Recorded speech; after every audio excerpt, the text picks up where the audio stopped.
యేసుక్రీస్తు నామములో మీకందరికీ వందములు. దేవుని యొక్క సేవకుని అపహసించిన, దేవుణ్ణి అపహసించిన, దేవుని సన్నిధిలో అపహాస్యం చేసిన దేవుడు సహించడు. ఒక యథార్థ ఘటన మీకు చెప్తాను, మీరు వినండి.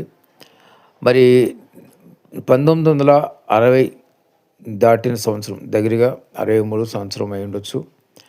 ఆ సమయంలో ఒక క్రైస్తవుడే ఒక ఆమెను వివాహం చేసుకున్నాడు.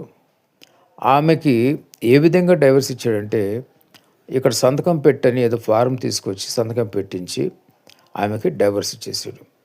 డైవర్స్ ఇచ్చి ఆ తర్వాత వేరొక ఆమెతో ఆమె ఉంటూ వచ్చినాడు. ఈమెకు డైవర్స్ ఇచ్చిన ఎంతో కాలము అతను జీవించలేదు. అతని మరణం ఎలా ఉందో చూడండి.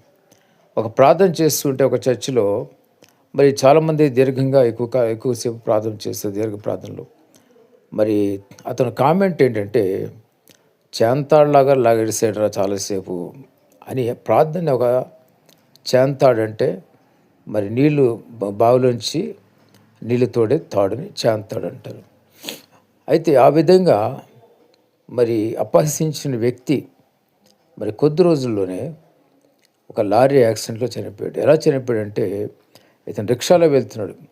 లారీ వచ్చి ఆ రిక్షాను కొట్టగానే ఇతను లారీ కింద చక్రాల కింద మరి పడి ఆ తర్వాత వెంటనే చనిపోలేదు.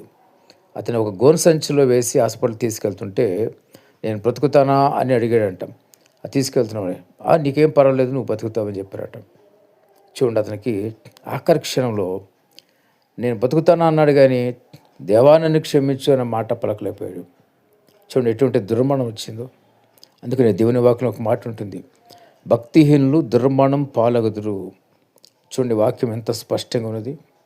కాబట్టి జ్ఞాపం చేసుకోండి. క్రైస్తవులు చాలామంది దేవుని సేవకులను అంటే అపహాసిస్తారు. దేవుని సేవకుని మరి ఆయన సన్నిధిలో కూడా చాలా అపహాస్యంగా కూర్చుంటారు. కొంతమంది ఏం చేస్తారంటే, ఆమెన్ చెప్పేటప్పుడు ఆమెన్ అనే మాటకి చాలా పొడుగ్గా దీర్ఘం తీస్తారు. ఆమెన్ అని చాలాసేపు, అదొక వెట్టకారం అన్నమాట. దేవుని సన్నిధిలో వెట్టకారం ఆడేవాళ్ళు ఎవరైనా సరే మరి భయంకరమైన శిక్షకి లోనైపోతారు. గమనించండి, జ్ఞాపకం చేసుకోండి. దేవుని దగ్గర మరి ఆటలు మరి చెలగాటాలు ఏమీ ఉండవు. దేవుని దగ్గర చెలగాటలు ఆడితే కనుక దేవుడు మరి శిక్ష పంపిస్తే ఒక్కసారి ఉరి వచ్చినట్టుగా ఆ శిక్ష మీదకు వస్తుంది. ఎవరు కూడా తట్టుకోలేరు. దేవుని సన్నిధిలో ఎంతో భయం భక్తితో శ్రద్ధలతో కూర్చోవాలి. మీకు ఇష్టం లేకపోతే ఆయన సన్నిధి నుంచి వెళ్ళిపోవాలి.